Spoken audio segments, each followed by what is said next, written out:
Oke, salam jumpa, salam kenal dengan saya.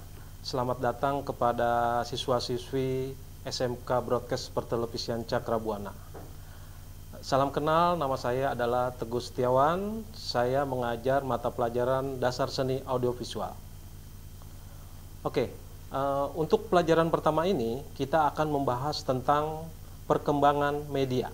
Seperti kita ketahui, broadcast atau televisi tidak terlepas dari yang namanya media. Ya, jadi pada tahap awal ini kita akan belajar sejarah dan perkembangan media massa. Nah, berbicara tentang media massa, ternyata ini tidak luput dari sejarah dan perkembangannya. Dari ratusan bahkan ribuan tahun yang lalu, orang sudah berbicara tentang media. Namun media ini juga tidak terlepas dari apa yang disebut dengan komunikasi. Media dan komunikasi sangat mempunyai keterkaitan yang sangat erat. Media adalah segala bentuk dan saluran yang digunakan untuk menyampaikan pesan. Kata media berasal dari kata medium yang berarti perantara. Sehingga media diartikan sebagai alat atau media untuk menyampaikan pesan kepada komunikan atau kepada pendengar. Sebelum kita berbicara tentang media lebih lanjut, maka dari sejarah tadi dapat kita simpulkan bahwa orang-orang terdahulu pada zaman dahulu kala sebenarnya sudah menggunakan media, namun dengan cara yang memang masih sangat-sangat sederhana, yaitu mereka mungkin masih menggunakan peralatan-peralatan seperti di zaman batu, dengan menggunakan tulisan, dengan menggunakan asap, dengan menggunakan apapun media pada zaman dahulu. Nah, kali ini kita akan membahas sedikit perihal sejarah perkembangan media. Sejarah perkembangan media yang akan kita bahas ini memiliki keterkaitan erat dengan sejarah perkembangan broadcast juga. Oke, mari kita simak. Oke, kalau kita berbicara tentang media, maka secara historis ada 4 tahap perkembangan media. Yaitu yang pertama adalah era masyarakat lisan, atau yang disebut juga dengan istilah The Tribal Age. Kemudian yang kedua adalah era masyarakat tulis, atau yang disebut juga The Age of Literacy. Kemudian yang ketiga adalah pada tahap era percetakan. Nah, di mana era ini sudah memasuki tahap penulisan atau tulisan yang lebih lanjut sejak diketemukannya alat cetak, atau juga disebut juga The Print Age. Nah, yang terakhir yang sampai saat ini masih terus berkembang adalah era elektronika atau The Electronica Age. Oke, saya akan coba menjelaskan satu persatu tahap dari 4 tahap perkembangan media ini. Yang pertama adalah era masyarakat lisan, atau tadi yang disebut dengan The Tribal Age. Pada masa ini masih kental dengan budaya lisan. Ya, jadi pada saat itu memang belum dikenal tulisan, masih lebih kepada pembicaraan secara lisan, komunikasi masih secara lisan.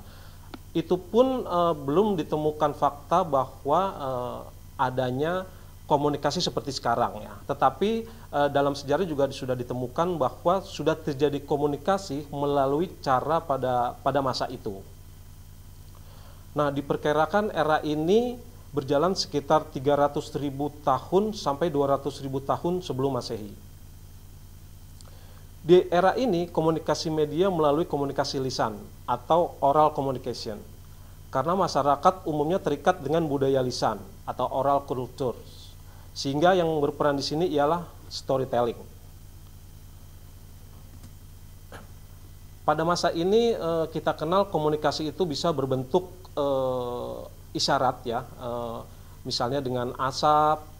Kemudian pada saat itu juga kita temukan di dalam sejarah mempergunakan burung merpati untuk menyampaikan pesan. Jadi burung merpati itu dipergunakan untuk menyampaikan pesan kepada orang-orang yang akan menerima pesan tersebut. Ada 4 karakteristik komunikasi lisan ini. Yang pertama adalah mengandalkan emosi di saat berkomunikasi lisan, terutama pada waktu mendengarkan. diiringi rangkulan tangan serta kening atau hidung. Sehingga mimik si pembicara itu menjadi syarat utama untuk terjadinya komunikasi ini. Dan selalu berusaha menciptakan suasana batin yang aman. Nah, itulah makanya faktor kedekatan antara si pembicara dan pendengar itu harus benar-benar dekat. Karena ini mimik muka itu menjadi syarat utama terjadinya komunikasi ini. Komunikasi antarpersonal sangat mengutamakan keterlibatan. Misalnya menyatakan sikap empati, simpati kepada lawan bicaranya. Kemudian yang ketiga adalah memotivasi. Memotivasi pendengar bahwa apa yang diceritakannya itu penting. Ya, sehingga si pendengar itu merasa bahwa yang diceritakan itu juga amat penting buat dirinya. Nah, kemudian yang keempat, ciri-cirinya adalah komunikasi selalu memperhatikan interaksi secara personal. Seperti tadi di awal saya jelaskan ya, bahwa memang perlu kedekatan antara si pendengar dan pembicara. Sehingga berbeda dengan saat ini ya, sekarang ini kan orang berbicara tidak harus selalu berdekatan, bahkan berbeda negara pun bisa. Tetapi pada masa ini, ya ketika mengadakan komunikasi, maka harus terjadi interaksi antara dua orang tersebut. Nah, kemudian kita bicara era yang kedua, yaitu era masyarakat tulis atau the age of the literacy. Di era ini komunikasi sudah mulai dimediasi oleh tulisan. Era tulisan ini ada pada tahun 1044 sebelum Masehi. Pada masa ini sudah ditemukan alfabet atau huruf, digunakan manusia sebagai simbol untuk berkomunikasi tanpa tatap muka. Sifat komunikasi masih linier atau masih searah. Ya. Nah, ini juga pada masa itu dengan ditemukannya tulisan-tulisan di daun lontar. Ya, di daun lontar, kemudian juga ditemukannya hieroglif ya pada masa kerajaan Romawi kuno. Kemudian juga kita temukan di goa-goa. Kalau sekarang itu banyak ditemukan peninggalannya di beberapa goa purba itu berbentuk gambar-gambar. Ya, artinya itu sudah terjadi interaksi pada zaman itu melalui tulisan, baik tulisan berbentuk tulisan pada masa itu maupun berbentuk gambar. Ada 4 karakteristik dari era masyarakat tulis. Yang pertama adalah sangat didominasi oleh komunikasi visual, ya artinya berbentuk gambar. Yang kedua adalah mendorong hubungan pribadi ketimbang melibatkan kelompok. Jadi masih bersifat sangat personal.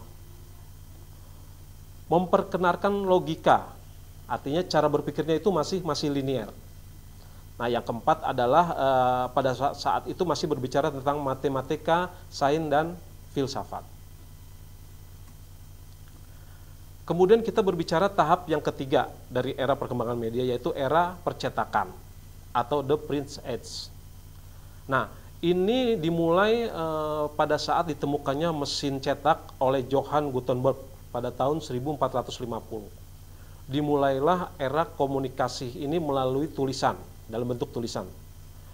Komunikasi antar manusia menekankan pada cetakan visual, ya berupa cetakan dari mesin cetak. Walaupun kalau kita melihat sejarahnya memang ya sangat berbeda dengan cetakan pada masa ini. Nah, ini adalah Johann Gutenberg, penemu mesin cetak.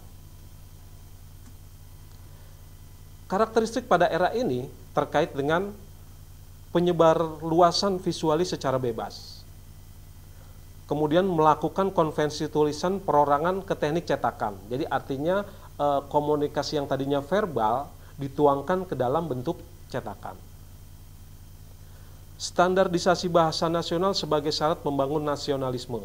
Ya, artinya sudah mulai adanya, makanya ada bahasa, misalnya kalau kita kenal ada bahasa Jawa, ada bahasa Indonesia, ada bahasa daerah masing-masingnya, itu merupakan membangun rasa nasionalisme.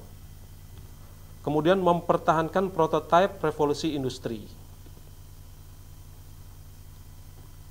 Nah, dari 3 tahap tadi kita memang belum mengenal teknologi canggih. Nah, pada tahap keempat inilah sudah mulai dikenalkan adanya teknologi yang berbau teknologi canggih ya, yaitu pada era elektronika atau the electronic age. Nah, era elektronika ini tidak terlepas dari peran seorang penemu yaitu Alexander Graham Bell yang penemu telepon, dan Samuel Morse yang menemukan Morse. Kemudian juga didukung oleh Marconi yang menemukan radio. Nah, ketiga orang inilah yang artinya menjadi seorang pelopor pada masa era elektronika ini. Pada masa ini terbentuknya kesadaran dan pengalaman hidup dengan prinsip global village. Ya, global village itu adalah dicetuskan oleh seorang ahli komunikasi. Ya, dia mensyaratkan bahwa sebuah daerah itu akan menyatu dengan adanya teknologi ini. Ya, jadi disebutnya global village. Televisi pada saat ini merupakan media yang sangat dominan. Ya, walaupun di awalnya itu radio, tetapi pada masa ini televisi sudah merupakan alat yang dominan karena melibatkan semua sensor manusia. Ya, artinya ketika menonton TV, maka tidak terlepas kita mengendalikan mata, pendengaran, perasaan juga mungkin. Ya. Pada masa ini jarak juga tidak menjadi penghalang. Ya, sehingga orang dapat dengan mudah berkomunikasi di era elektronika ini, yaitu melalui telepon. Pada awalnya dulu melalui Morse. Bahkan saat ini kalau kita lihat orang sudah menggunakan yang disebut dengan video call. Nah, pada masa era elektronika ini karakteristiknya adalah sebagai berikut. Tadi bertumbuhnya global village, artinya sekarang tidak ada jarak antar daerah, ya. Antar negara, bahkan dunia sekarang sudah menjadi sangat dekat. Kita bisa dengan mudah berkomunikasi dengan orang atau sahabat kita di Amerika, seperti layaknya kita berkomunikasi dengan kita di satu tempat. Ya, apalagi dengan didukung oleh adanya koneksi internet yang makin cepat sekarang. Sehingga mungkin di awal dulu hanya Morse, kemudian berkembang telepon, kemudian dengan berkembangnya smartphone, dan sekarang sudah dengan video call. Kehadiran cool medium seperti televisi yang secara spontan menawarkan hakikat lingkungan serta retribalisasi kemanusiaan. Ya, jadi sudah mulai muncul film-film yang berbau mitos, kemudian film-film horor.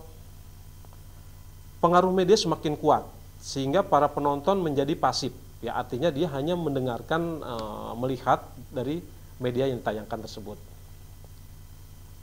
Kemudian adanya peralihan cara berpikir, ya, yang tadinya linear menjadi non linear, artinya sudah tidak secara sepihak saja. Oke, setelah tadi kita membahas tentang era daripada perkembangan media, maka saat ini saya akan coba tambahkan terkait dengan materi jenis-jenis media massa. Nah, seperti kita ketahui, ada 3 jenis media massa yang kita kenal saat ini, yaitu yang pertama adalah media cetak atau print media, kemudian media elektronik atau electronic media, dan yang ketiga adalah media online atau juga sering disebut dengan new media atau media baru, yaitu media dengan memanfaatkan jalur internet. Yang pertama media cetak. Ya, media cetak adalah media massa yang dicetak dalam lembaran kertas. Dari segi format dan ukuran, media massa cetak ini meliputi ada koran, tabloid, majalah, newsletter, dan buletin. Kemudian media elektronik atau electronic media. Media elektronik adalah jenis media yang isinya disebarluaskan melalui suara, audio atau gambar, video atau audio-video dengan menggunakan teknologi elektro, yakni radio, televisi, dan film. Radio dan televisi disebut juga dengan media penyiaran atau broadcast media. Nah, yang terakhir adalah media online atau disebut online media atau juga orang menyebutnya cyber media. Media online disebut juga dengan media daring atau dalam jaringan. Ini menggunakan media internet atau media cyber. Adalah media massa yang dapat kita temukan dan disajikan melalui jalur internet. Contoh dari media online ini adalah adanya portal-portal news berita dalam bentuk portal atau web di internet seperti detik.com, vivanews.com, kompas.com, dan lain sebagainya. Nah, di era ini sudah mulai berkembang. Di media ini sudah mulai banyak interaksi, ya, adanya audio, video, bahkan interaksi antara pembaca, antara pengunjung juga sudah mulai terjadi, sehingga menjadi media yang sangat efektif digunakan pada masa sekarang. Oke, demikianlah pertemuan pertama ini tentang perkembangan media massa. Semoga kalian mengerti dan paham dengan apa yang sudah saya jelaskan.